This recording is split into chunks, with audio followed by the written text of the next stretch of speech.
Alright guys, let's talk about these two beautiful cars, one of a kind. So the Bugatti Chiron, white on white spec with this chrome outlay, looks amazing.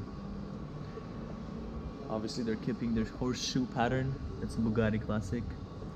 Look at the xenon lights, 4 big squares. I want you guys to tell me what do you guys think about the specs. The white on white spec, what do you guys think?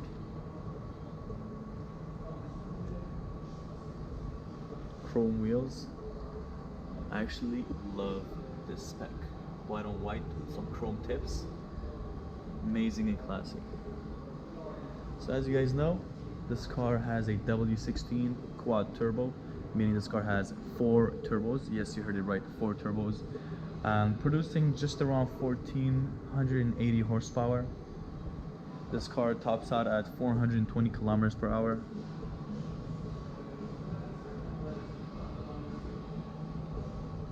So 8-liter W16, around 1200 pound-feet of torque, 0 to 100 in just under 2.4 seconds.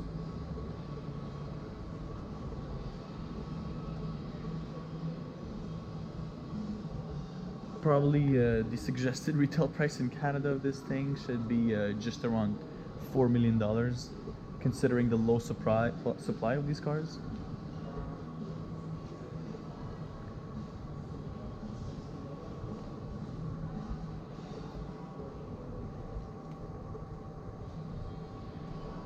By the way, something funny that I heard from one of the managers in this dealership is that every single Bugatti, you have to change the wheels every like 3,000 to 6,000 kilometers, and each set of wheels is around $40,000 to $60,000. So you gotta have to pay that every 6,000 kilometers.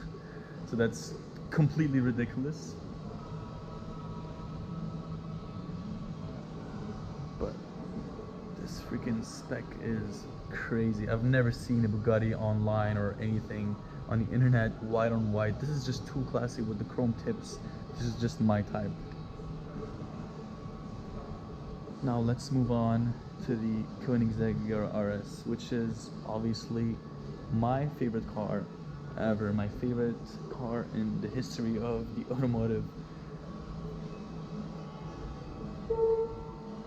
What's crazy about it is that this car has a 5-liter V8 twin turbo, and this Bugatti has 16 cylinders, 8-liter quad turbo, and the power to weight ratio is still better on this car, because this car is around 600 kilos lighter than the Bugatti, which obviously makes it a track weapon.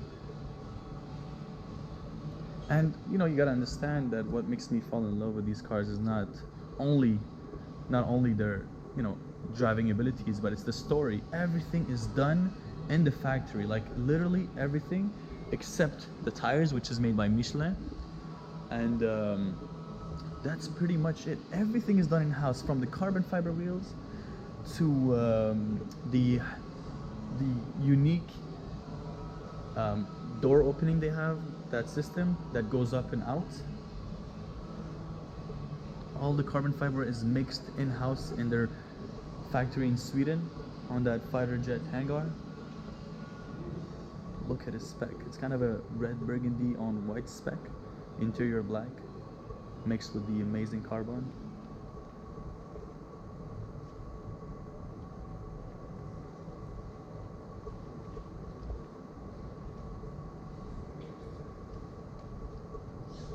So by the way guys, I don't know if you guys heard, obviously you guys know this is the fastest production car in the world. Not this one specifically, but an Agera RS tested, and it's basically the fastest car. It's a Guinness fastest world record right now.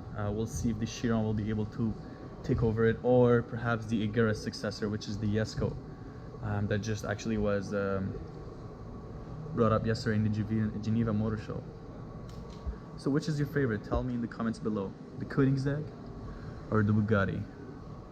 I think Base Boosters likes the Bugatti a lot, but I definitely think that the Agera has just an amazing story. Everything is done in-house. It's a new company compared to Bugatti or compared to like Ferrari or Lamborghini. This is a 20 to 30-year-old company, not even 30-year-old, like a 25-year-old company. And they're already competing. They already have the fastest car in the world. They're already competing with big names like Bugatti and whatnot. So what can I say more, you know? Single clutch makes this car a violent track weapon. And what I particularly like from Koenigsegg, and it's gonna be hard to see, or maybe you guys can see it because I can't zoom with the GoPro, but it's the ghost emblem they have, which is basically taken from the army group back in Sweden, where they actually have their manufacture at. So that's where the ghost comes from. It was used in the fighter jets, the military group. So that's out of this world. Imagine just driving down and yeah, like casually, your car's logo is just a ghost. And there's also a big logo, big ghost logo on the engine cover in the back, in the engine bay.